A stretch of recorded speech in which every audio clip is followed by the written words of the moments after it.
All right, we are very excited here. And I just again want to welcome everyone and say hello. My name is Michelle Granberg, and I am a mentor and team member with the Animal Activism Mentorship. I've been vegan for 5 years, actively fighting for the animals for 4 years. I live in New Jersey with my vegan husband and 3 vegan dogs. So let me introduce our topic for this seminar, vegan companion animals. Most vegans are conflicted and stressed about feeding slaughtered animals to their companions. Yet when it comes to a vegan for their animal, they wonder if it's natural. But tonight, we answer your questions and concerns. We'll discuss ethics of feeding cats and dogs a plant-based diet, address the misconceptions, report the benefits, and suggest foods that are best. Our 3 panelists are passionate and educated. You'll meet Star Love, Mike May, and Julia Novak. But before we get started, a little bit about our host, AAM. So billions of land animals are killed every year, as well as trillions of sentient aquatic beings, while only about 1% of vegans advocate for their liberation. Imagine the impact if every human who cares about non-human animals was advocating for them. Our goal with this program is to achieve animal liberation through supporting and creating more activists. So AAM's mission is to bring forth people's empathy and compassion towards animals and enable people to match their common moral values with positive actions. We aim to motivate and empower animal rights advocates in order to effectively bring about positive, systemic, societal change for animals in local communities and around the world. So AAM is a global nonprofit. It matches existing mentors with new mentees. Mentors and mentees meet one-on-one on their own schedule. Mentors share their experience, knowledge, and expertise to support and guide the mentee so they grow into an effective and powerful activists. AAM also provides education and training through free online group workshops like this and seminars. To find out more or sign up, go to www.animalactivismmentorship.com. We're going to put that in the chat. We're going to mention it again later on. So before we begin, I want to just set the intention and the overall tone of our time together. Basically, I invite you to please be respectful, courteous, non-judgmental, and open-minded. No mean words, no hate, no arguing, please, and thank you.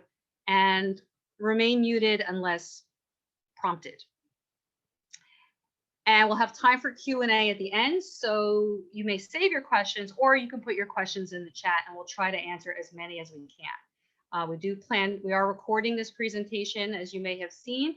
It will be uploaded to our YouTube channel. So you want to search for Animal Liberation Action Squad and please hit the subscribe button. All right, so if we're all set, I'm going to turn it over now to our very first wonderful speaker, Star Love, who's going to begin talking about eating dogs. Wow. So please make sure you're muted. And Star, can you unmute yourself? Okay, unmuted. All right. Okay, let's get back to this. 1 second here. I've got to get this going. No worries. Okay.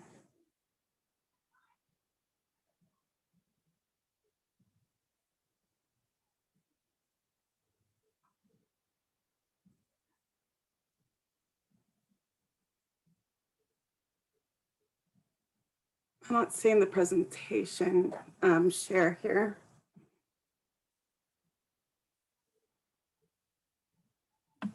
Let's see.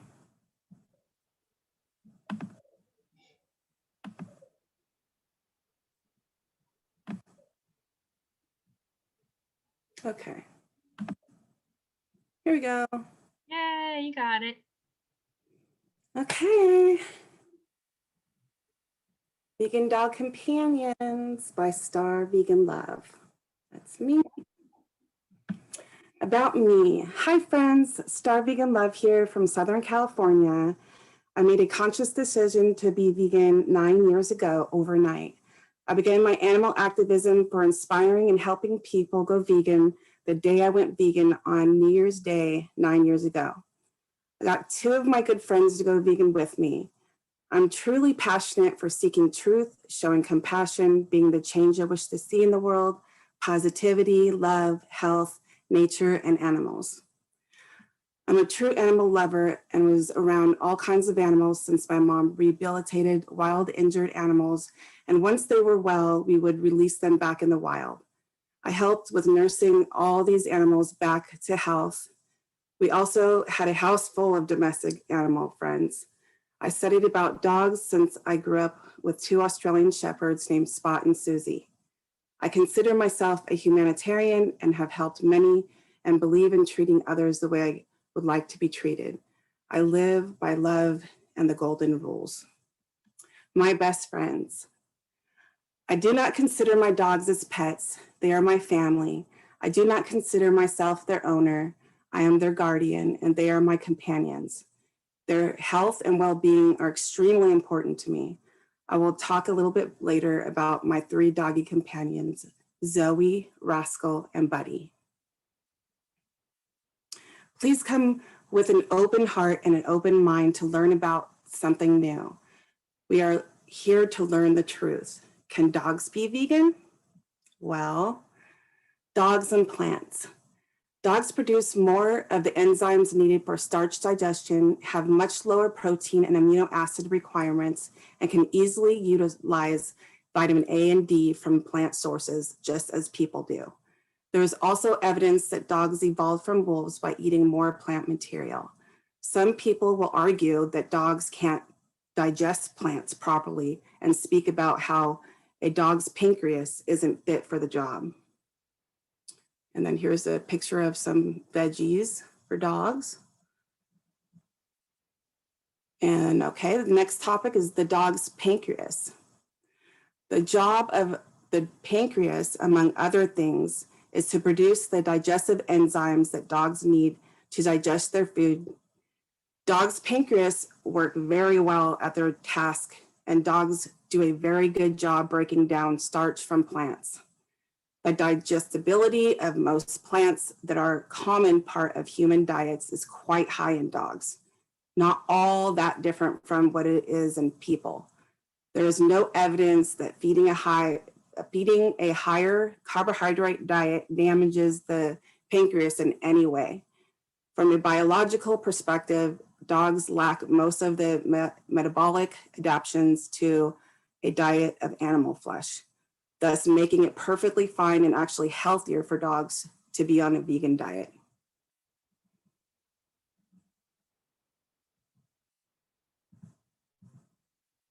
Personal testimony. I rescued 3 vegan dog companions. Well, rather, they rescued me more than I rescued them. True story. Zoe is 12 years old. She's 12-year-old Bichon mix and Pekingese and Beagle. Pretty interesting mix. She's 27 pounds and she transitioned to a plant-based diet 8 years ago. She used to itch constantly. After putting her on a fully vegan diet, she stopped itching like she used to. Zoe has a pep in her step. Even at the age of 12, she likes to play ball at the park. And then next is Buddy. Buddy is an 8-year-old, 15-pound miniature poodle and has been vegan since he was a few months old, as well as his brother Rascal. Rascal is 8. He's an 8-year-old, 12-pound miniature poodle mixed with a long-haired Chihuahua. All 3 of my companions love to play. They get 2 walks a day and park time to play ball outside. They are all at a very healthy weight. Okay, what do I feed my dogs? Twice a day, my dogs eat vegan kibble and they split a can of vegan food each day along with some fruits and veggie mixed in with their food or treats, or as treats. Some of their favorite fruit and veggies are blueberries, honeydew melon, broccoli, cauliflower, cabbage, kale sticks, carrots, and Persian cucumbers. They get vegan treats each day as well. Some vegan treats they really like are coconut bacon treats, peanut butter and banana treats, pumpkin and blueberry treats, and dental chews. And here's an example of these are really good for your dog's teeth. So these breath bones from bee dogs, and they're really healthy. Keeps my dog's teeth really white. And then here is some examples of my friends' dogs that are vegan. Here we go. Aren't they cute? Vegan dogs there, many years vegan. Okay, in closing, I would like to highlight that it is extremely important for your doggy companion's mental well-being to walk them daily. Just like people, they need to get outside in nature. Thank you all for being here. Please stay tuned for more amazing facts with Mike, and you don't want to miss Julia's talk about vegan cats. Star Vegan Love, out. Thank you, Star. That was amazing. Thank you, thank you, thank you. You love your vegan darlings, we can tell. So now we're going to go to our next speaker, which is Mike May. So Mike, take it away, and he's going to introduce himself and continue the discussion. Hey everybody, just want to make sure my audio is coming through good so I can get a thumbs up from somebody. There we go. Cool, so I'll go ahead and share my screen now. And let's see, let me know if you can see the screen and the presentation. All right, and I'll try to do this in full screen. Is that a little bit better? All right, perfect. So instead of doing an about me, these two photos tell you all you need to know about me. I love Tarzan, and I used to work on a farm sanctuary out in Texas, Rowdy Girl Sanctuary. And my next post is a video. I got a lot of visuals in here. And it's really just going to show the passion I have for animals and how serious nutrition can be for our companion animals, because I had to realize that when Tarzan went through some health problems. So this is part of the GoFundMe that we made, and you'll get to see a bunch of the animals I used to give belly rubs to and just have a good time out on the sanctuary. And you also see Tarzan. Hey everybody, my name is Mike, and this is Tarzan. Tarzan and myself came all the way down here from North Carolina. We packed up everything we could into that Camry over there and just decided to take on this new life adventure. I learned really quick kind of what the roles are as an animal caretaker are down here. So, you know, we've got cows, we've got chickens, we've got goats, we've got horses, we've got ducks. So a lot of my duties involve mixing up feed. Everyone's got their own specific feed that they love and enjoy. We also put out hay for these cows. We also put out treats for a lot of animals. These pigs like Penny and Rue and Gizmo, they love peanuts. And what we'll do is we'll actually go out and we'll dig little holes and bury them so that they can root around and find these peanuts. They love it. We're all about making these animals so happy here. Every animal here has a name and a medical file. And what that means is the amount of care that goes into making sure that each animal's life is taken care of like our own. I mean, that's priority here, and that's what I fell in love with. You are so goofy. I love it.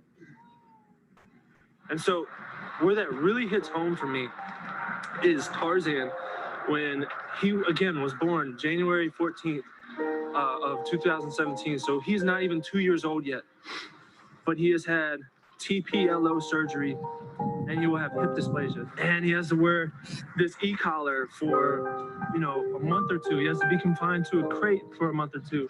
He's got these incisions on his knees. I mean, this is my boy. You know, I don't have any kids. I don't have any kids right now. This is my boy. This is someone who's been in my life since 8 weeks. So to me, he's my son. This is Tarzan. He's more to me than just a dog. He was a huge reason of why, you know, I came here and went vegan and had this transition.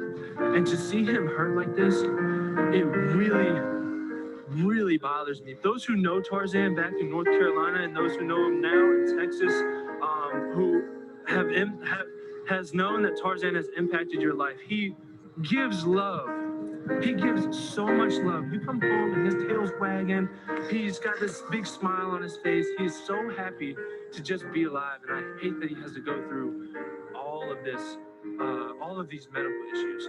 Those who I don't know, please see the compassion that I have for these animals, that I have for all of them, big or small. It doesn't matter. I love all of these animals the same. So that is part of the GoFundMe that we ran. It was close to about 5,000, over $5,000 that we raised for that. And as a status report on TARS, Hey everybody. this is him today. So is the next video coming through? Everybody see that? He's made a full recovery. So he is back in action and he loves going to the lake, as you can see. And this is our weekend thing. Every single weekend, you can see he's running, jumping, back to normal, being a, you know, fully recovered dog. And he's been plant-based for over 2 years now and just thriving. He's lost weight, his coat's better, his poops are better. He's just all around thriving on this plant-based diet. I've been plant-based myself for about 4 years, and it's just phenomenal. And I currently work for Wild Earth, which is a plant-based pet food startup. We have the food, treats, and supplements. And I knew since working on the sanctuary that this is the industry I needed to be in, helping animals. So specifically for this presentation, we're going to go into companion animals. And this is what people, when they see vegan dog food, this is probably what they think about. They're like, all right, this has got to be some type of joke. But no, it's real. This is good stuff. It's good for us, and it can be really good for dogs and cats as well. So what's actually in my dog's food. So what we did at Wild Earth is we partnered with Live Kindly, and we put a lot of these infographic videos out there. We find that the power behind these videos and visuals is really what gets it to click, because we're just here to raise that awareness. So without further ado, I'll do the next 2-minute video.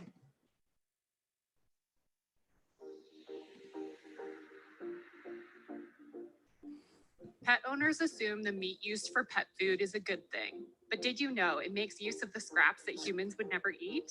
The problematic aspect of the pet food industry is the rendered animal material, animal parts that the Food and Drug Administration considers unsafe for human consumption.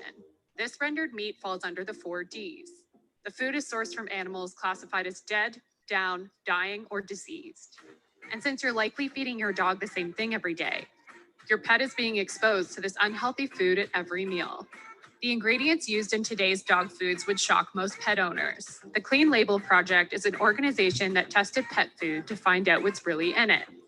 The group analyzed 80 brands and discovered dangerous amounts of toxic chemicals like lead and mercury. And if you're feeding your dog an animal-based diet, your puppy is ingesting the hormones and antibiotics that farm animals are injected with too. Not to mention the bacteria, parasites, and growth hormones that have been associated with raising livestock. Although using decomposed animal tissue for pet food is a violation of the Federal Food, Drug, and Cosmetics Act, the FDA Center for Veterinary Medicine publicly admits that it's rarely enforced. Popular pet website Dog Food Advisor has reported over 180 dog food recalls since 2009, and the major recalls were related to bacterial contaminants from meat sources. There is no way to truly verify what is in these pet foods. There are currently 9 terms used to classify meat, 3 of which do not need to disclose the animal species it's sourced from. Your dog could easily be eating diseased goat or pig flesh. A research team at Chapman University analyzed 52 commercial pet foods in 2015 and found that 40% of the products tested contained mislabeled meat products. The FDA states that pet foods labeled as premium or gourmet do not need to contain higher quality ingredients either. Well, what can you feed your pet then? Dogs can thrive on a plant-based diet thanks to fermented fungi protein like yeast and koji. Koji is a fungus that has been used in Asian cultures for centuries, and it's known for its prebiotic health benefits. Humans use it to make soy sauce, miso, and rice vinegar. Cruelty-free pet food company Wild Earth is fermenting koji and yeast protein in a sustainable 3-day process and turning it into dog food that contains all 10 essential amino acids needed for your dog's health. Dogs don't need to consume unnaturally large-bred animals to get the nutrients they need. Yeast protein provides 49% protein by weight, whereas steak only provides 24%. And fungi's low carbon footprint makes it better for the earth too. Your pet counts on you to make the best choice when it comes to food. Make it the right choice.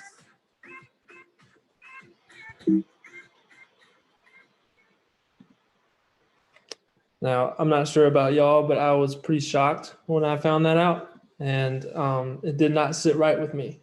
That was when I needed to make that switch, because you can only make decisions with the information that you have at hand. You can always, once you know, it's on you to kind of implement that new knowledge. So it was a new shift for Tarzan as soon as I found that out.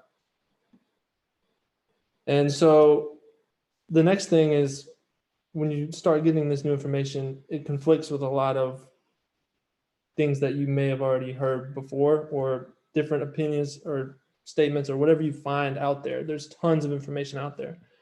So on our website, and I'm on also other websites as well, you can find FAQs. So try to get as much information as you can to answer these questions. These are just a few. So feel free to, again, either rewatch this and screenshot this or check it out on our website. And other vegan pet food websites also have helpful FAQs. So this is another video that goes into just the health, and what folks may not realize is that the 10 amino acids, and it really dives into the science of pet food, because that's one of the hard things to argue when it comes to, is this right for my companion animal, is you can't really argue too much with science. So without further ado, here's the next. What is a healthy diet for a dog? Dogs need protein to build muscle and maintain good health.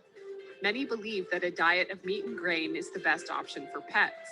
But did you know that a high meat diet is a relatively new trend? And it's not the healthiest one for your pet. Prior to the Industrial Revolution, companion animals ate what humans ate, and meat was a rarity. It wasn't until the 1850s that pet food became a supermarket staple.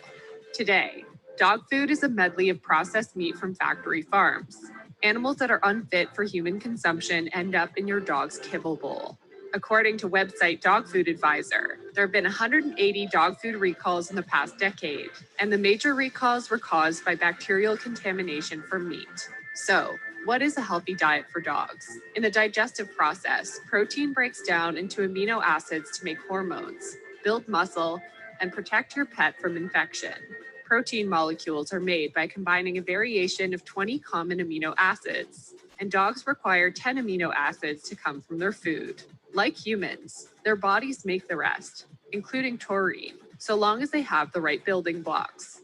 According to Dr. of Veterinary Medicine Jennifer Coates, this means that dogs can get all of the amino acids they need while avoiding meat. A vegan diet can provide the full amino acid profile your dog needs to thrive. Dr. Coates advises a right balance of complementary plant proteins like beans, soy, and whole grains if you want to feed your dog a vegan diet. However, there's another healthful option to consider: the complete protein of fermented yeast. Fermented yeast like koji, an ingredient revered in Asian cuisine, and Saccharomyces cerevisiae found in nutritional yeast, offer all 10 essential amino acids.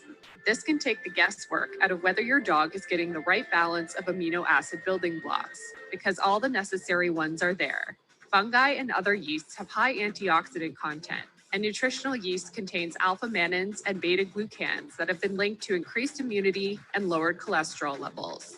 Dogs love the taste of yeast too. It's used as a flavoring agent in many commercial pet foods on the market. Required amount of protein differs from dog to dog, as their size and activity level are a big factor. Fermented fungi like yeast and koji provide up to 49% protein by weight, while beef only provides 24%. Pet food startup Wild Earth has developed a dog food that uses fermented yeast as a protein source. The process is similar to how beer is brewed, except they use the concentrated yeast and remove the liquid. Growing yeast and turning it into dog food only takes 3 days, compared to the 6 weeks it takes to unnaturally fatten up a chicken. So not only can your dog thrive eating a plant-based diet, the planet will thrive too.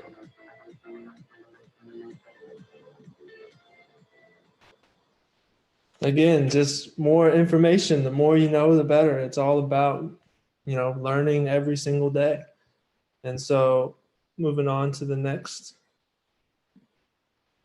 This is what I want to challenge everyone is how many pet food CEOs would eat their own product?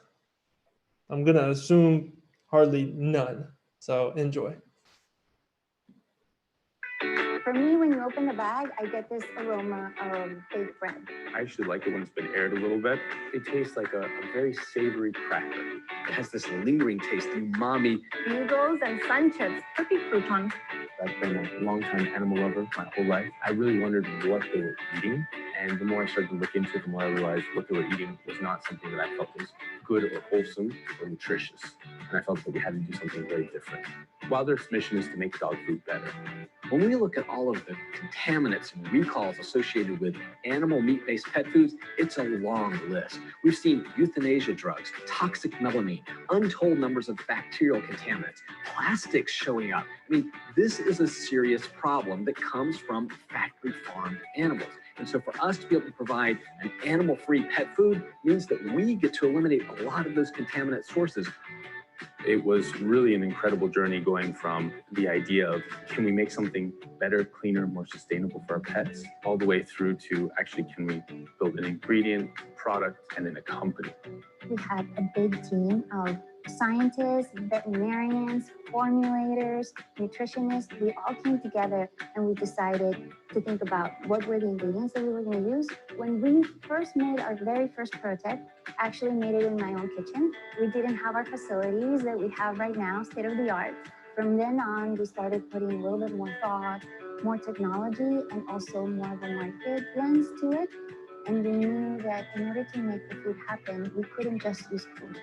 We needed to make the food with a protein source that was just as tasty, just as nutritious, but was more affordable and scalable. And so that's where yeast came into play. Yeast has been with us since essentially the rise of civilization. It's a way of enriching foods, adding more nourishment and more proteins as well. And just to give you an idea of the amount of protein, a good steak has about 30% protein. A whole food yeast has about 40% protein. When the idea of being on Shark Tank first happened, I didn't want to do it. It was a lot of fun. There was a shark who ended up doing a deal with us. Pretty much the next day, we were a nationwide brand. We decided to first really launch treats. We had a lot of people who were really excited for our products, but we weren't quite ready yet. Developing the kibble was actually a journey. There was so much science that we had to do to make sure that we could make a complete and balanced formula. I met CEO Ryan Bethencourt at an innovation conference that we were both presenting at. And he mentioned that he was starting to do some plant-based pet food work and wanted to know if I'd be interested. And lo and behold, within just a couple of months, Wild Earth was born. When you look at what our formulation really looks like, it's a high protein, high dietary fiber, which is the perfect recipe to maintain a lean, healthy weight. I got to make the perfect pet food here at Wild Earth. The roundness of the kibble actually allows dogs to pick out the kibble from their bowls much easier than a flat disc. We made sure that the kibble size is not too large for small dogs and not too small for large dogs. We don't use any form of coloring, artificial or natural. Humane animal testing is important to Wild Earth. Therefore, we never use any kennel dogs. All of the dogs were volunteers. Their parents enrolled them in these studies. And some of the observations that the parents noticed is that their dog's coat was shinier, the dogs had better stool, their dogs were more active. It brings me incredible joy to see dogs and their pet parents really enjoying our food. We're about to see a huge revolution in how we feed our pets. We're looking forward to accelerating and supporting that movement.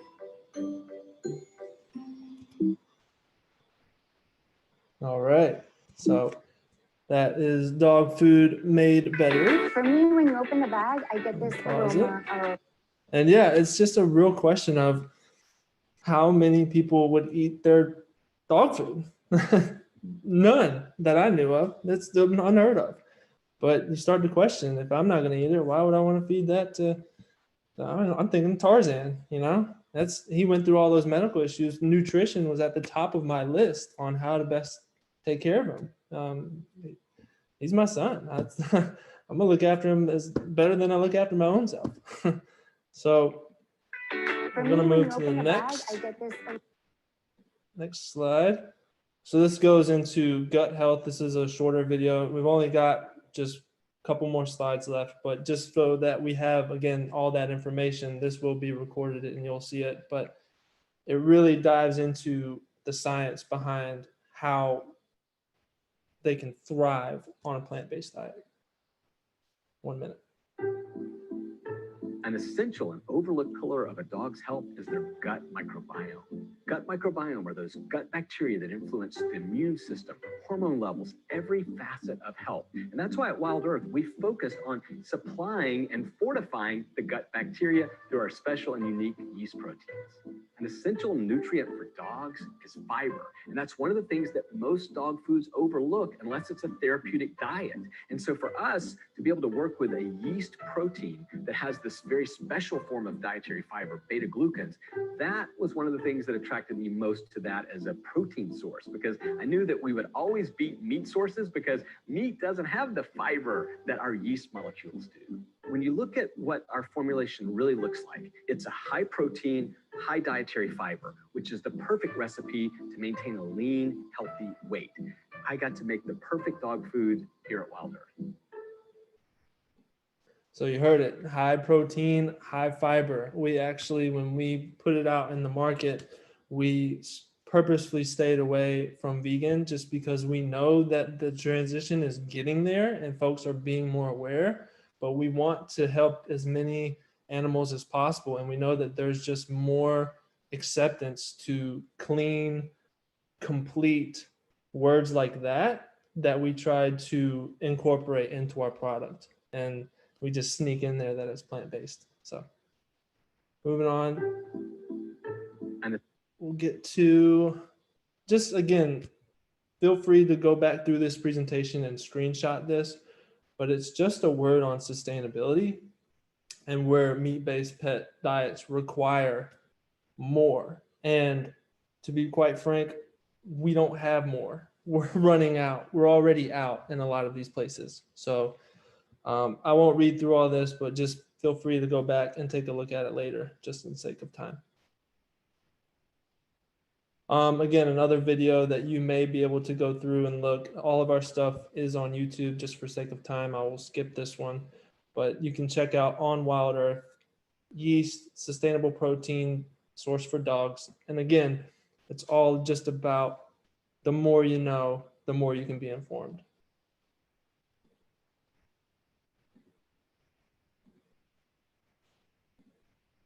And here's what hits home for me. I used to work on a farm sanctuary. Chickens were my coworkers. I looked after them with the utmost care. And I can't put into words how much this slide means to me, and that we're doing right not only for our companion animals, but for those farmed animals as well. And doing the math, it's about 8 chickens per large bag. That's what this boils down to, that we're theoretically saving and having dogs eat our formula instead of what's out there on the market today. So this impact, this is all for me. When I was looking for careers in this industry, this was all I needed to see right here. If I can save one animal, sign me up. So again, another longer video. I won't play it for sake of time, but it's a 30-day challenge. And what you'll see is that dogs that had difficulties with allergies, with weight, skin irritations, they took the 30-day Wild Earth challenge and it cleared up. You should see this pit bull that had this super pink stomach and it was gone by the end of it. And we just have seen from the science that this can work. And what we're doing is putting it into formats like this, very visual, very customer focused, so that people can see that it works. Because we're disrupting the industry for sure. We just want to show that it can be done safely and effectively, because when we're talking about our companion animals, we're talking about giving them the best care, almost better care than we give our own self.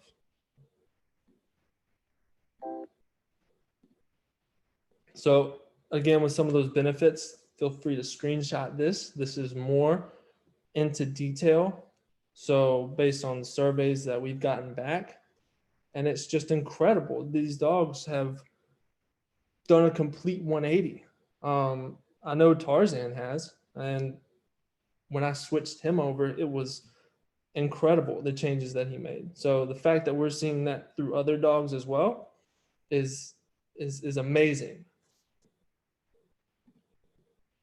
And here's a book that we put out, and it really exposes the pet food industry and how it's just, I don't want to spoil it too much because it is a really good read, but definitely look into that, because again, this little cutout will give you a nice little summary, but it will literally keep you on the edge of your seat type stuff, because it's just amazing the things that go on behind closed doors. So definitely take a look at that, or other books similar to it.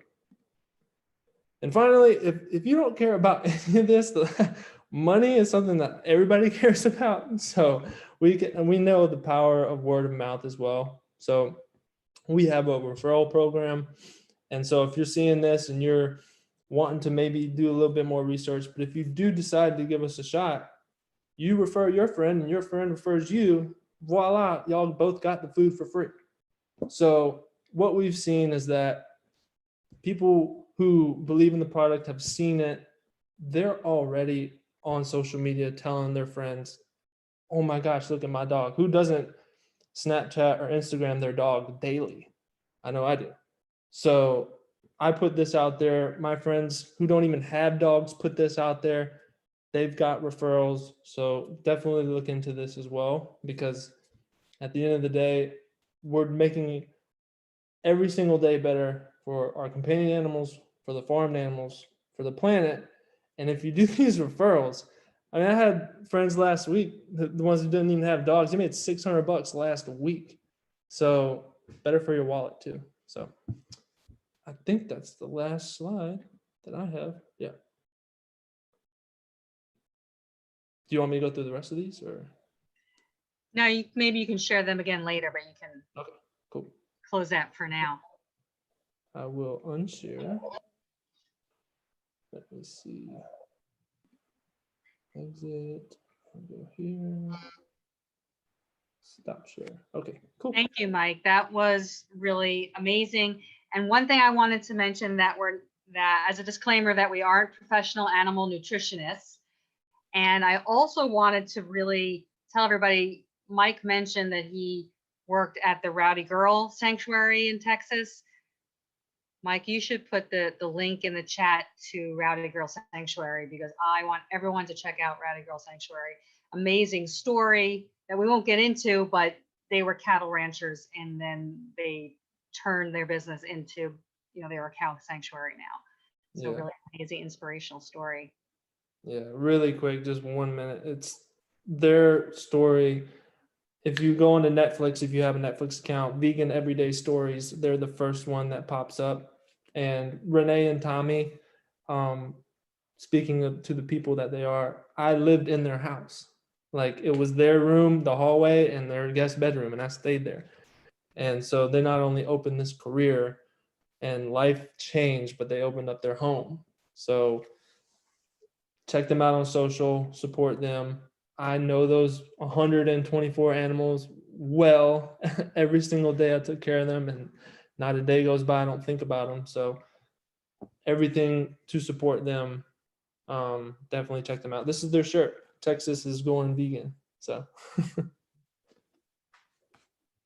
Awesome. Thank you. Love it.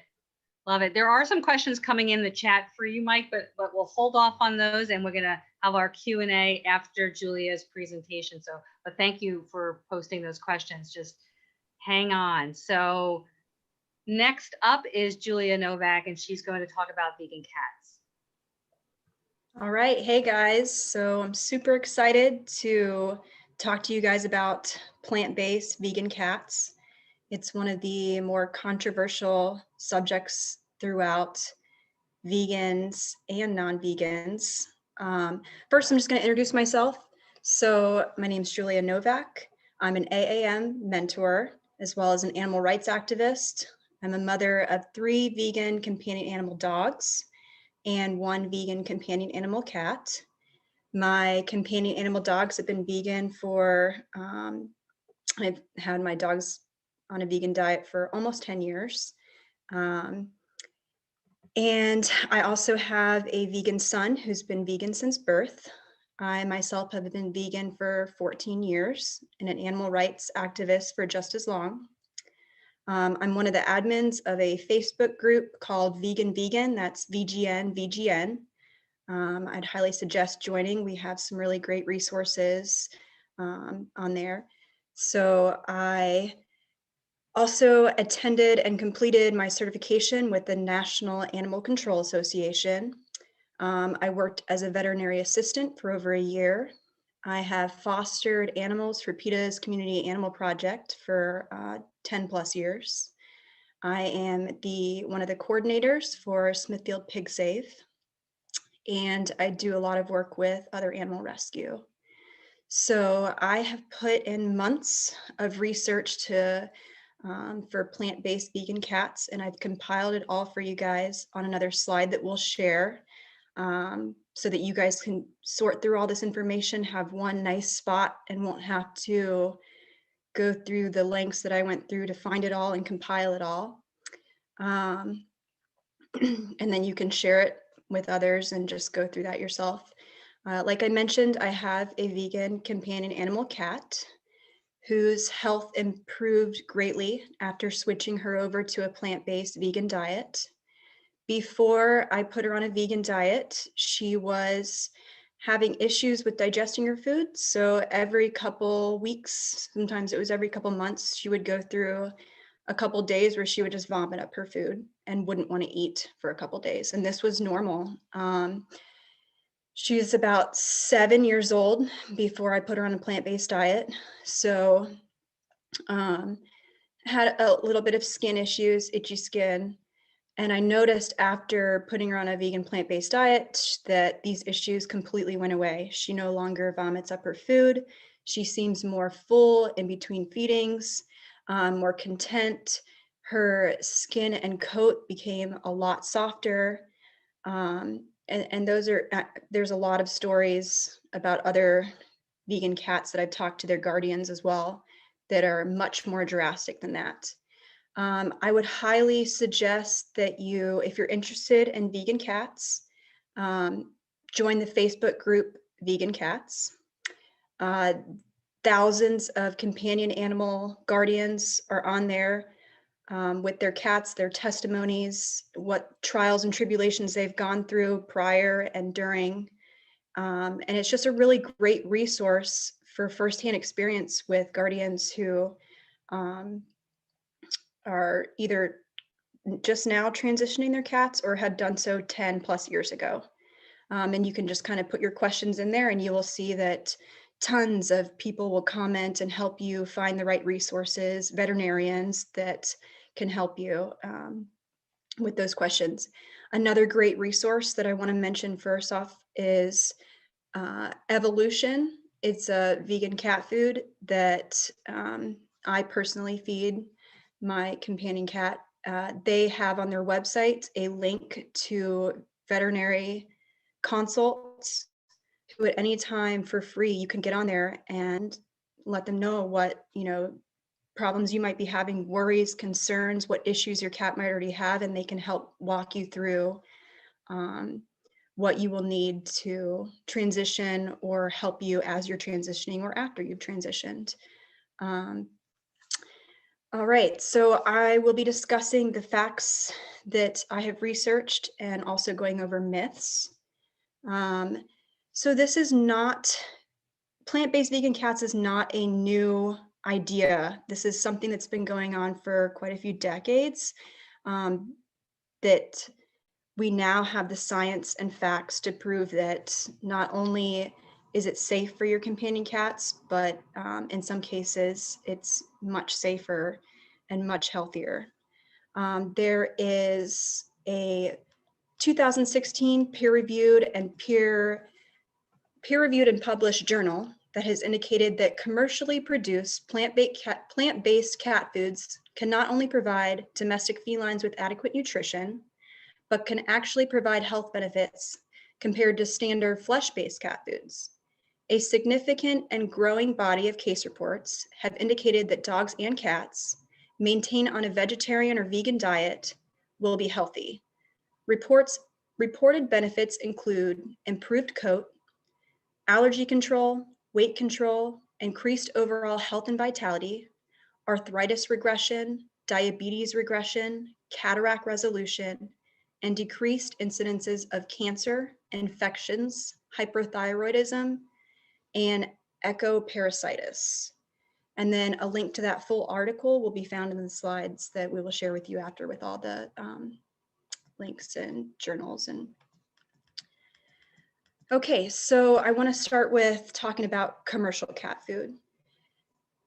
They are using the same technology that plant-based companion cat food is using. So again, like when Mike shared where all of these animals are coming from, when they process this food, they heat it up to such a high temperature that kills all of the nutrients, it kills off the taurine, the minerals, the vitamins. And so they are using the same technology where they use science to add that back in afterwards. So all of the misconception about these non-vegan cat foods containing all of that naturally, it's not natural at all. They're using that same science to add it back in after it's processed. And then again, all of the victims in factory farming, I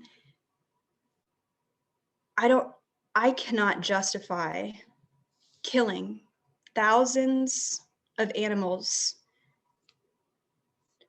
who are just as deserving of life as my companion cat over my companion's cat's lifetime when it's not necessary. You know, when they talked about the dead, downed, injured, and sick animals, same thing with cat food. You're getting all of that, and I don't feel, according to science and according to how I feel inside, I don't think that's right. I feel like it's very dangerous, the ingredients that are in standard meat-based cat food, to be feeding our cats that. When in the wild would you ever see a cat take down a pig, take down a salmon, that you would never see them deep dive into the ocean to catch a salmon or any other fish that they're using? That's not natural. You may see a cat, if desperate, try to go after a chicken, but I've seen chickens and cats share the same food bowl. I've seen chickens go after a cat and the cat back down very easily. I don't think that the victims that they're using in cat food would be natural to a cat's diet whatsoever. I think what would be natural to a cat's diet in the wild would be mice, squirrels, reptiles, frogs, and I've never seen a cat food composed of those ingredients. Again, I don't feel like it's ethical to feed companion cats who were bred by humans unnaturally brought to environments where they are not native, to take the animals that are naturally there and native, who already have their own predators that are natural, and kill them to unnaturally feed our cats, who were never supposed to be here to begin with.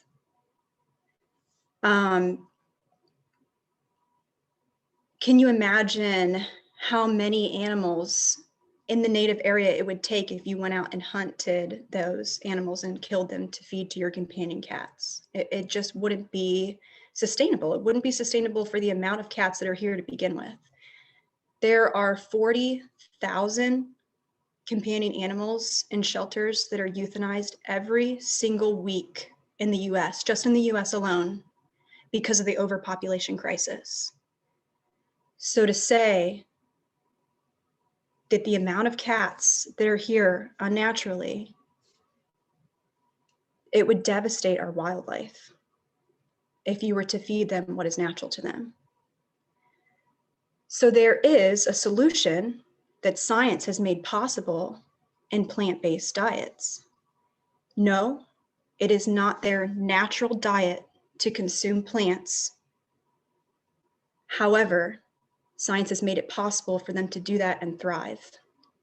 So this, with the same technology that non-vegan commercial cat foods use, by adding in the nutrients, by adding in the taurine, the vitamin C, it makes it possible to sustain their life and allow them to thrive. It creates an unnatural solution to an already unnatural problem that we have. The companion animal food industry, meat-based, is a multi-billion-dollar corporation. People like to say that it's only the leftover parts that are given to our animals. That's not true. I've researched that to no end, and animals are specifically being killed to feed to our companions. They are being raised and killed just to feed to our companion animals. And again, according to multiple peer-reviewed journals and articles, it's not necessary, and it's healthy and can be healthier to feed our cats a plant-based vegan diet that's well-balanced for them. And the list of companies that have created a well-balanced, healthy, non-meat-based formula is growing all the time. But I'll share that list at the end with the resources as well. I personally feed my cat Evolution. I think that AAM is also a really great company, as well as there's a whole list that I've compiled for you guys. So just looking through my notes here.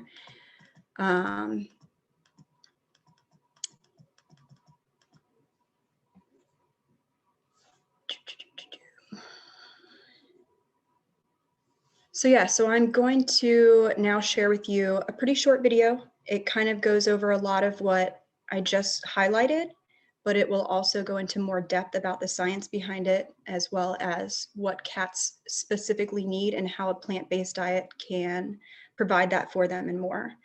So I'm going to ask Mike if you don't mind playing that video now. One of the first arguments you'll hear against feeding a cat a plant-based diet is that it is unnatural. But right off the bat, this is a fallacy, as it assumes that what is natural must be what is best. Now obviously there are many things that are natural that are not great. Diseases, earthquakes, even people murdering one another. All natural, all not nice. Conversely, there are countless unnatural things that we do and make that benefit us greatly. Everything from transportation to toothpaste, from medicine to mobile phones. And yes, even the plant foods we eat are far from natural, being selectively bred to be larger, tastier, more nutritious, and even having different colours. So obviously, natural does not always equal good, and unnatural does not always equal bad. Let's pretend for a minute though, that we do want to feed a cat their natural diet. Well, what does that look like? A cat could never swim out into the ocean and pull out a 200-kilogram tuna. They also couldn't hunt and kill a cow or a pig or a sheep. You could maybe argue a chicken or a duck, but those birds are quite big, so I think a cat would only go for one if they were really hungry. No, if we're being honest, a cat's natural diet would be small prey. Rodents, birds, reptiles, skins, bones, and other nasty bits included. I don't think anyone is feeding this to their cats as their primary diet. Instead, one thing commonly fed to cats that's definitely not part of the natural diet is kibble, or cat biscuits. There's nothing natural about a biscuit. Okay, so we'll dismiss the natural though argument. How about we now consider what it is that cats actually need from their diet? Cats are what are known as obligate carnivores, which is exactly what it sounds like. It means given a natural environment, cats biologically need to eat meat in order to survive. This is because, unlike omnivores, herbivores, frugivores, etc., they can't naturally get all the nutrients they need from plants and bacteria alone. Specifically, cats are lacking an enzyme that splits the carotene found in plants into vitamin A. Because of this, their only natural source of vitamin A is the organs of their prey, primarily the liver. There's also some other key nutrients that they get from the meat of their prey, like taurine and vitamin B12. If a cat is not getting the correct amount of these nutrients regularly, then they will eventually run into health issues, starting with mild symptoms like skin irritation, but eventually manifesting in more serious conditions, including liver and heart problems. That is why cats are classified as obligate carnivores. As previously mentioned, most cat caregivers are not providing a natural diet for their cat, and so these nutrients are usually being obtained through dry kibble or through processed meat from a can or a pouch. You might think at first that although the kibble will be supplemented with these nutrients, surely the processed meat contains naturally occurring vitamin A, B12, taurine, etc. Well, actually, the vast majority of meat that is fed to cats and dogs is of such poor nutritional quality that it is supplemented with these nutrients as well, especially taurine. I won't be going into it in this video, but conventional pet food comes with a few of its own concerns due to the way it's produced. Knowing all this, we should then question ourselves. If the meat-based food I am feeding my cat is supplemented for all their nutrients, is it possible to do the same with plant-based cat food? This is where things get interesting. Now obviously you cannot feed a cat a bowl of fruit and vegetables and give them a vitamin supplement. For one, they aren't going to want to eat that. Their palate is refined only for fatty, salty flavours.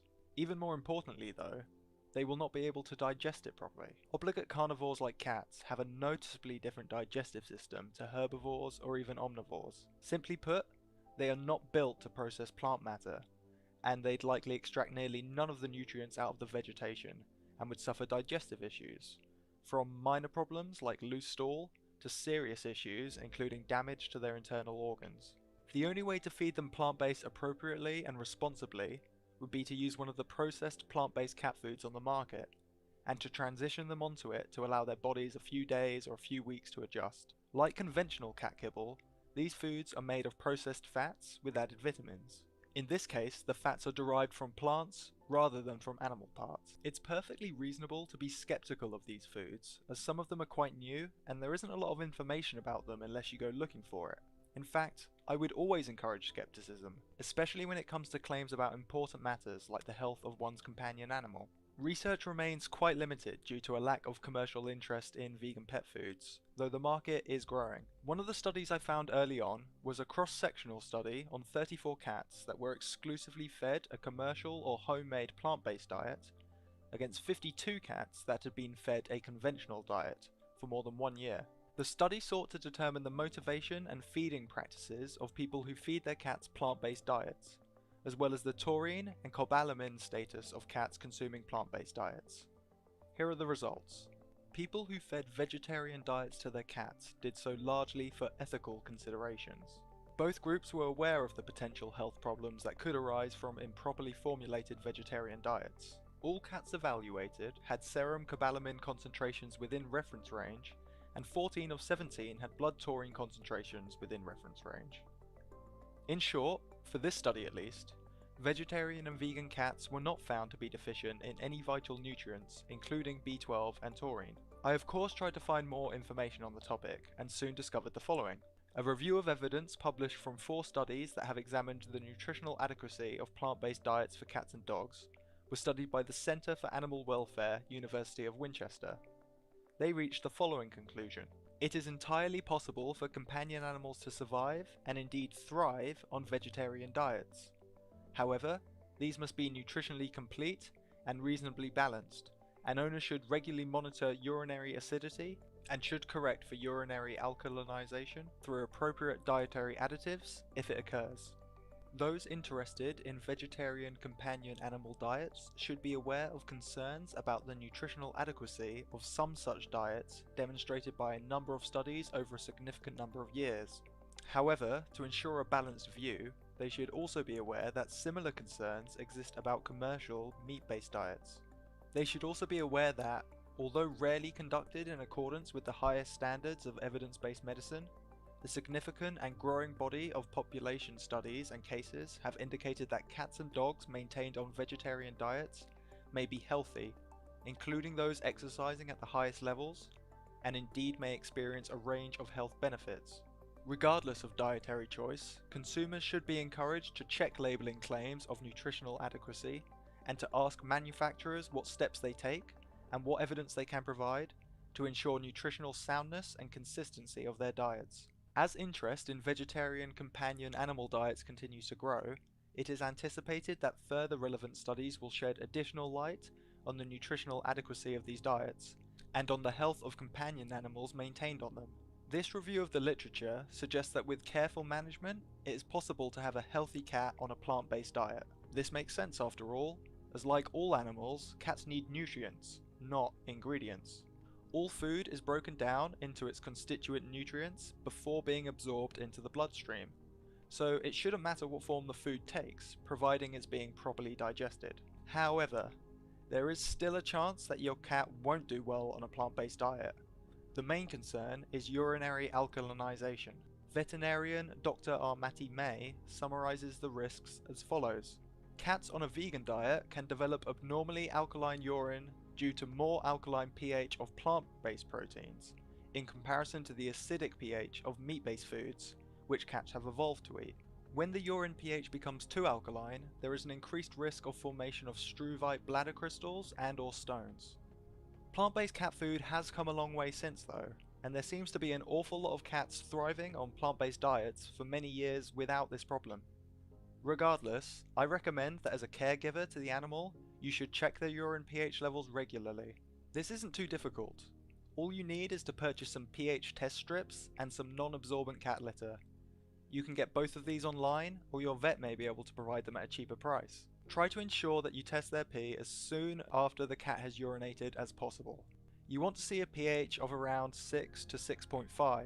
If it is much higher, then their urine is too alkaline, and you should have them checked by a vet immediately to avoid any buildup of crystals in their bladder. Your vet may recommend a yeast-based supplement to balance their pH level, which is actually vegan, or they may just suggest you return to providing a conventional meat-based diet to your companion animal. Now of course, with the lack of studies available and a noticeable lack of long-term studies, we're left to draw conclusions about the practicality of healthy plant-based cat food from limited research, anecdotal evidence, and our common sense. For this reason, it might be fair to consider having a vegan cat as something of an experiment. Therefore, I do not want to judge anyone who's skeptical, as I stated previously, but I do take issue with anyone who says it's impossible or even cruel, as they simply cannot back that statement up with evidence. If you are a vegan who is interested in the topic, but you live with an elderly cat or you have an unsupportive vet, then my only recommendation is to consider at the very least bringing them onto a diet that is half-half plant-based and what you're feeding them already. That way you've at least made an effort to lower the harm caused by your fluffy friend. I hope this video has been educational to some.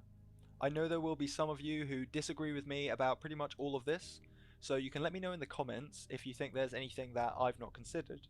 Also, if you're on the other side of the fence, then please leave me a comment with information about your vegan cat, as I love to hear about people with companion animals who are thriving on plant-based diets.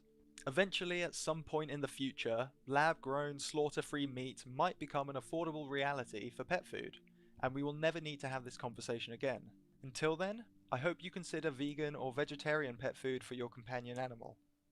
I will leave some links in the description for the studies I've referenced in this video, as well as for more places to learn about the topic and where you can purchase nutritionally adequate plant-based cat and dog food from. That's all I have to say on this topic really. I'll leave you with these words from cat guardian and animal rights activist Joanna Farr. The thing that gets said to me the most is that I'm an animal abuser by feeding my cats a vegan diet, which is ridiculous. I'm vegan. I've been vegan for 11.5 years. I have 2 vegan cats, Magic, who has been vegan 7 years, and Yonki, who has been vegan 2.5. A chicken that may end up in my cat's food is no less significant than my cat's. I can't justify why my cat should live and many hundreds of animals should die in their name over my cat's lifetime when there exists a vegan cat food that takes that completely out of the equation.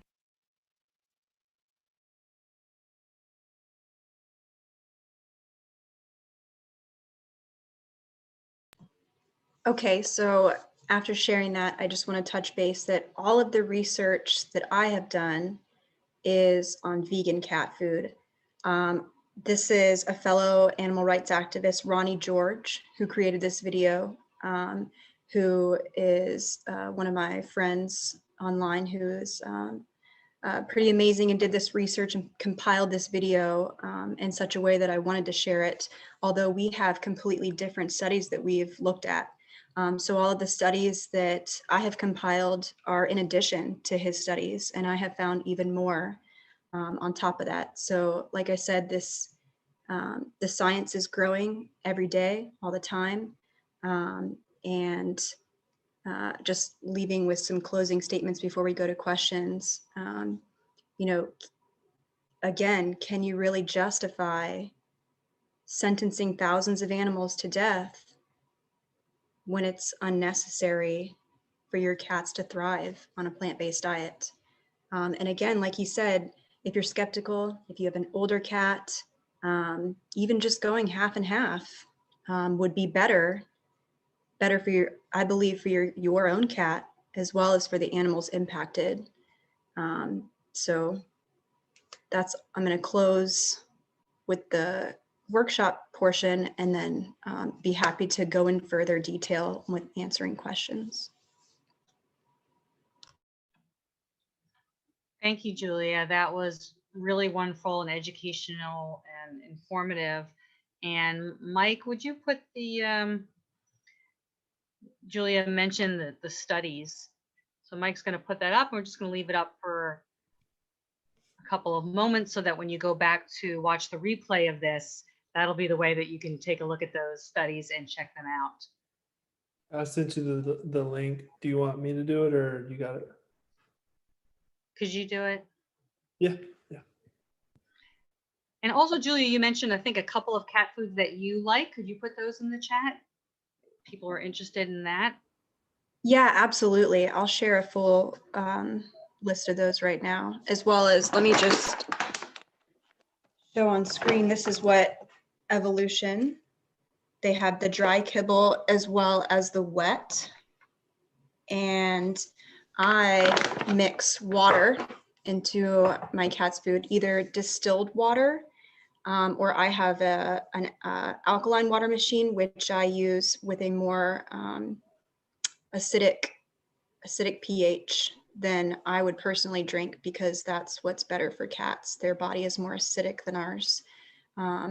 And so again, they usually get a lot of their hydration in the foods that they eat, which is why they don't drink as much as, say, our companion dogs.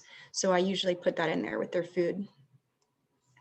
And then just to mention too, there are supplements so every cat's different. And if you were to find that their acidity in their urine is a little higher than you would, a little lower than you would like, Evolution provides supplements to get that acidity to the perfect pH without having to panic and be like, this isn't working. They offer you know, a very easy addition to the food if that's a problem, which has never been a problem for my cat. And then they also have a nutritional yeast that is added for flavor and extra nutrition that I personally like as well. So I'm going to add those foods to the chat. The chat is where you want me to put them? Yes. Cool. Yeah, and the articles that Julia mentioned are also in the chat. Okay, so we're gonna open it up to questions now. There were questions that came in for both for Mike and Star and for Julia, for dogs and for cats. So if you do have a question, go ahead and raise your hand or put it in the chat. But the first question that was for Mike was, are there any studies of long-term health that Wild Earth has done? So on Wild Earth's part, no. And what we're focusing on is there's tons of studies out there, right? And what we do have is the Wild Earth effect. If you Google that, that's what I showed in my presentation, which was the results based on folks that fed their dogs Wild Earth.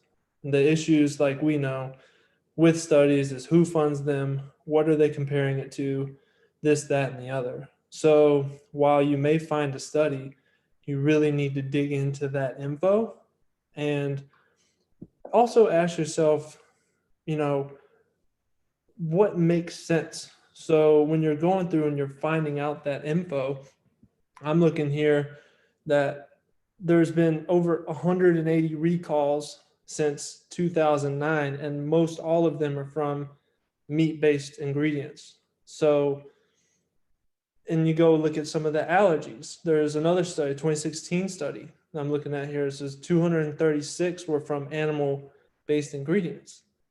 So yes, you may find some studies out there, but really you need to be very thorough.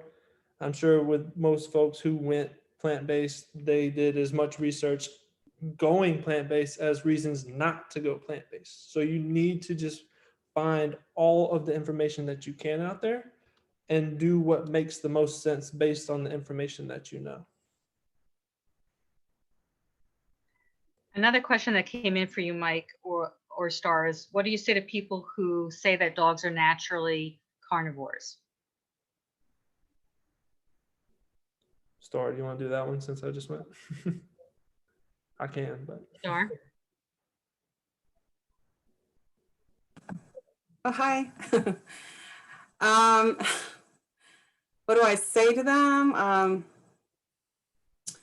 just say that, you know, dogs have, you know, evolved from that and how they have ate more plant material than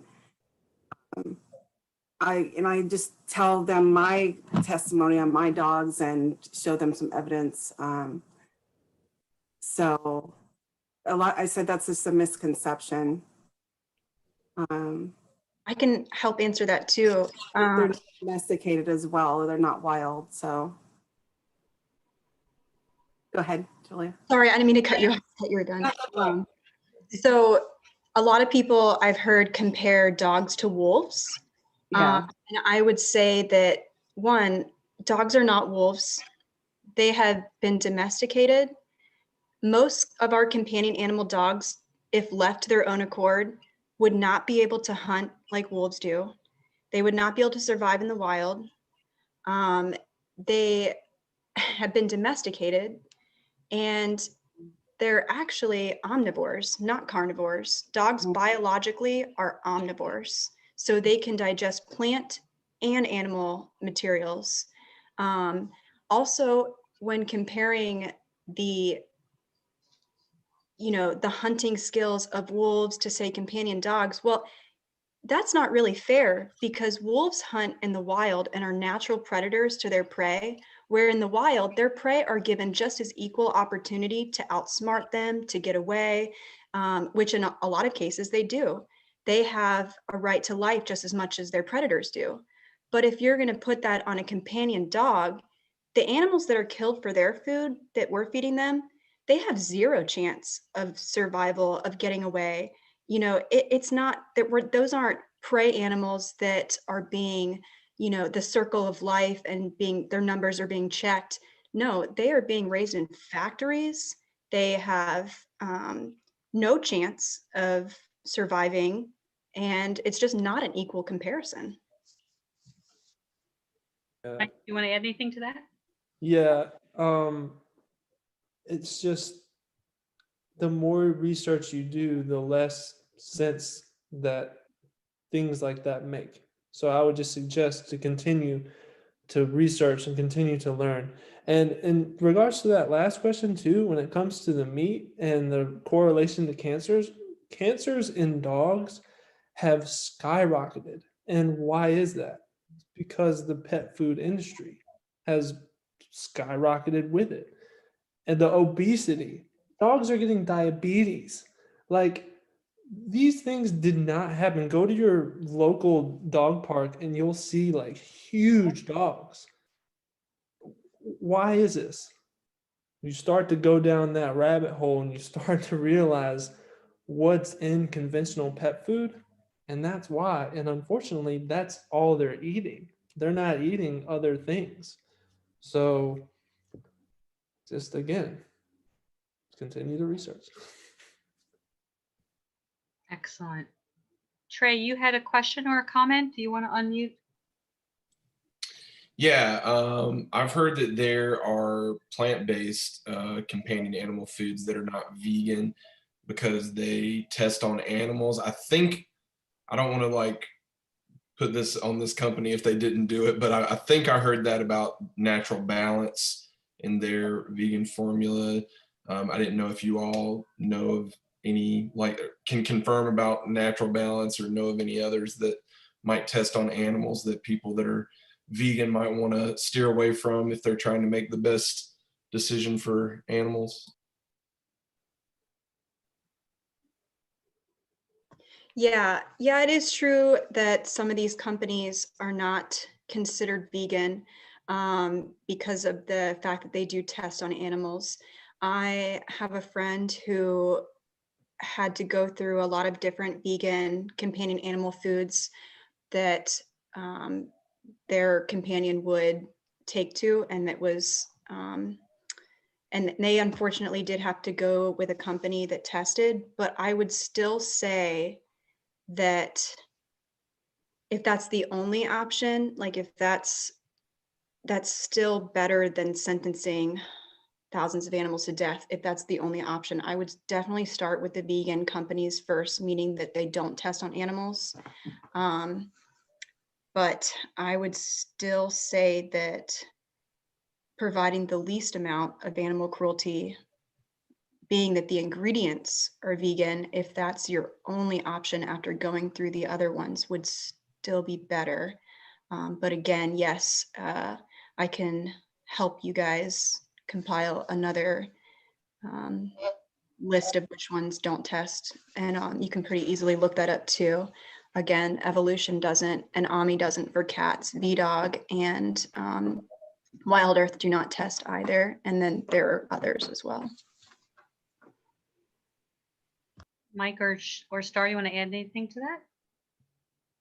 Yeah, all of our taste testers are happy volunteers. I mean, I can show you another slide of all the fosters that, you know, Wild Earth is taking on as well. So we're all about treating the animals, like I said, our companion animals, as good, if not better, than we treat ourselves. So we take that into every step of our product.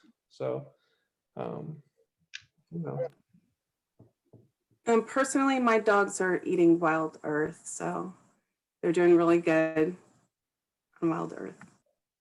Mine too. It's just reporting that, no clinical to back that, but they're doing great on Wild Earth. Any other? Go ahead. Even the Wild Earth guy, Tarzan, was on VDog for before I landed this gig. So and he thrived on both. So there's good brands out there. Jennifer, you had a question. Did you want to put it in the chat, or do you want to unmute yourself? Yeah, I had a question particularly for Julia or anyone else who is feeding their cats plant-based. I feed my cats Evolution on a regular basis, always with water. I never feed them the dry kibble because I have one that as soon as I feed him a little bit of dry kibble, he gets the stones, that's it. And I do the cheesy yeast. But in that video, it was saying something about, you know, how they just can't digest plants at all. And I have to say, for one, cats always eat grass.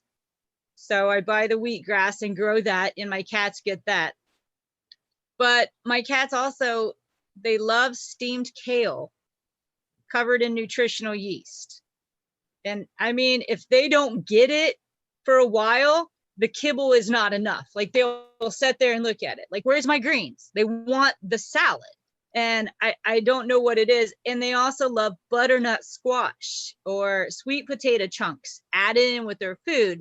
So I'm just wondering, because they're just really, they kale with steamed kale with nutritional yeast covering it, they just go crazy for. And every cat I've introduced it for just absolutely loves it.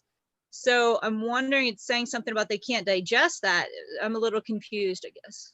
And I think what they were going into is raw plant material. So the fact that you're steaming it and the fact that it's cooked would be the biggest difference. As well as, I think they were also going into saying that if you were just to give your cat a bowl of vegetables and fruit raw, right, they're not going to be able to sustain life on that because it's not broken down to where they can process it. So yeah, I don't think there's anything detrimental about giving your cats cooked vegetables. If they're into it, great. You know, I would just research if there's any fruits or vegetables that would be toxic to them, which I think the list is very short. But yeah, I actually did a really good look one time at what a cat needs vitamin wise. And then I brought up kale, what it has vitamin wise, and it's the human grade nutritional yeast. And I looked at what those were that meshed together, and it had so many different of the vitamins that the cats actually needed. The kale and the nutritional yeast together, that composition matched the composition of so many of those vitamins. And I thought, wow, that's really amazing. It's like something in them, they just absolutely love it. So, okay, that's good to know, because I was trying not to let them hear just in case, because they would not be happy at all about that. Okay. Yeah, and also another thing is, so like I believe, and I would have to double search this, but you know, if it were in the raw, just because their intestines are so short, the fact that it wouldn't be able to ferment and extract those vitamins and nutrients out while it was in their intestine would be one of the biggest reasons why they couldn't get those nutrients from it. But the fact that it's being cooked first, and then also it sounds like you're adding a good source of fat, is enabling them to be able to extract those nutrients, just like with the processed vegan cat food. Fantastic. Thank you very much. Thank you all to everyone here that was speaking tonight, just while I'm on. Thank you so much, Star and Mike and Michelle and Julia. Thank you. It's been awesome. And hopefully we'll get more people coming to these and interested too. And everyone here. Thanks. That's great feedback. Thank you so much, Jennifer. And Julia, Marion asked, where's the best place to get Evolution for cats? Yeah, online. All of these foods can be ordered online. Unfortunately, I haven't found any local distributors in person in my area. There are a couple other brands that sell vegan cat food at, like, I want to say companion animal distributors, but really they call themselves like pet food distributors. So like, I'm not a big fan of shopping and supporting places that sell live animals, where most of these corporations that sell companion animal food do. So I prefer to order them online or directly from their site. I just think it's better, unless you can find a place that sells these that don't sell live animals or support that kind of stuff. So online. Anyone else have a question? Any more questions? You can put them in the chat or raise your hand. Any questions for our speakers? I got something to add. Comments or stories? Go ahead. A little something to add to that. And we get customers ask, that's what I do. I do customer success at Wild Earth. So I'm speaking with customers all day. And if you want to stay up to date, you can sign up for our newsletter, because we do know that we get a lot of inquiries about cat products. So definitely stay tuned. That's all I have to say there. Ooh, that's intriguing. Yeah, I get the Wild Earth newsletters. They're very informative. I always read the articles. Anybody else? Any other questions? I just wanted to ask, do you have any of Wild Earth in Australia? Any distributors who are selling it? So I'm from Australia. Gotcha. Thank you for your support all the way from Australia. That's awesome. When we do have customers email in, unfortunately, we let them know that right now we're just in the US and India. Believe it or not, that's another market that's just booming at the moment. So the US and India right now, but we do have plans on expanding. Just for reference sake, we've got over 10,000 subscribers with over 130,000 orders. So what we did in a year, what we do in a day now used to be more than what we did in a whole year previously. So the fact that we're just growing and growing and growing, it's going to be hopefully worldwide soon, but one step at a time. But I have seen customers get creative, and they will people will order it and then they ship it, and use the shipping carriers to get it to friends and family all over the place. So get creative. Yeah. Yeah, because two things. I'm involved with the organization which does rescue, and mainly there are abandoned cats. So there are really a lot of we actually feed 500 animals each day, and for me, being vegan is a really big moral question. And yeah, so it's a big struggle. This is actually the biggest struggle in my life. How do we have an ethical food for all these rescued animals? And so I start to study the Dr. Pritchard. That's the book. I bought this book, Natural. Hang on, I just bring it, show you this. It's fantastic. This is first ever veterinarian whom I know that includes the issues of the planet, which is obviously if we don't go vegan, everybody, including animals, our planet is going to suffer. So it's really book which embraces a lot of aspects, and yeah. So but yeah, if I had only two companion animals, cats, that would be probably, I would just really dive in and do everything there. But I'm not going to tell you how many, but too many. And yeah, so it's at present it's an issue of first of all getting the already ready balanced diet, and secondly, well, it's if you look after a lot of animals, then it's actually your pocket also a bit heavy or light. So yeah, so don't forget about Australia, please. Also, Tessa, I didn't realize you were referring to cats. So I believe AAM cat food distributes to Australia, if I'm not mistaken, which is another excellent, just as high grade as the food that I'm feeding. It's like their competitor. So AMI, and I put that in the link as well. I believe they distribute there. Okay, AMI. Okay, yeah, good. Yeah. And Evolution Might. I just know that Evolution does not distribute everywhere, but AMI, I believe, does. I know that we can get Benovo, Yeah. which I actually use. But I am personally very careful with the dry food.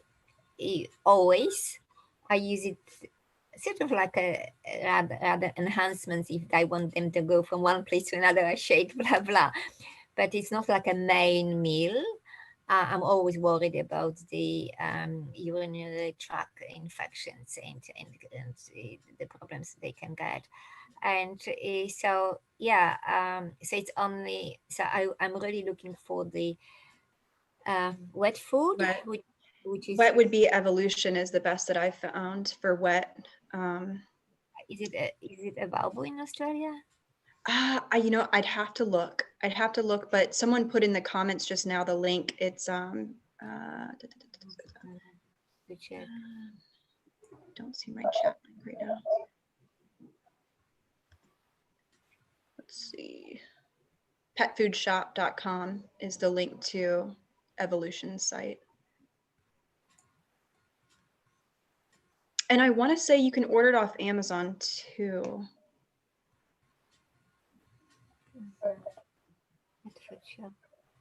Pet food shop.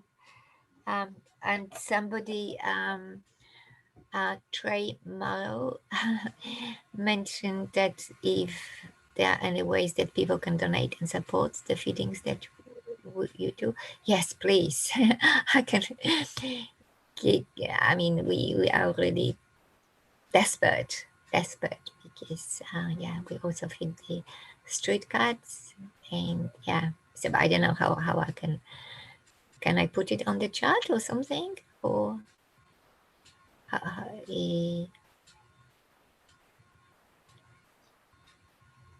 okay, yes, I'll put it in a second.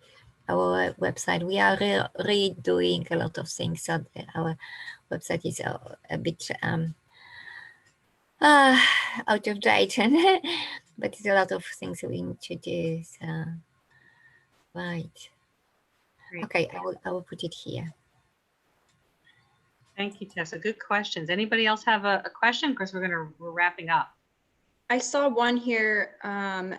Let's see. It's asking from Angel that the frequency of cats on a plant-based diet and their pooping.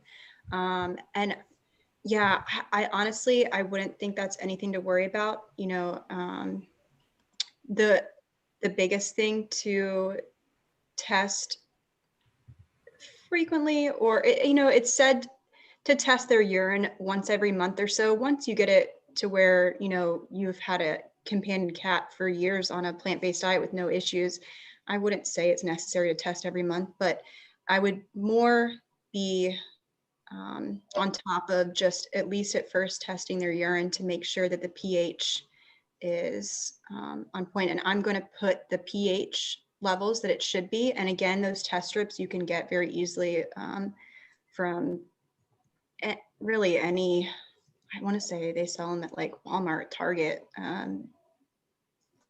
or you can just order them online. They're very cheap. But it goes over that in the video that I showed, as well as on Evolution's site as well. But I will put in the comments the pH that it should be in range of. But as for their fecal matter and frequency, I wouldn't say, unless, you know, they're showing some signs of discomfort when going poop, I wouldn't say that's something to be concerned about. I also noticed more frequent poop.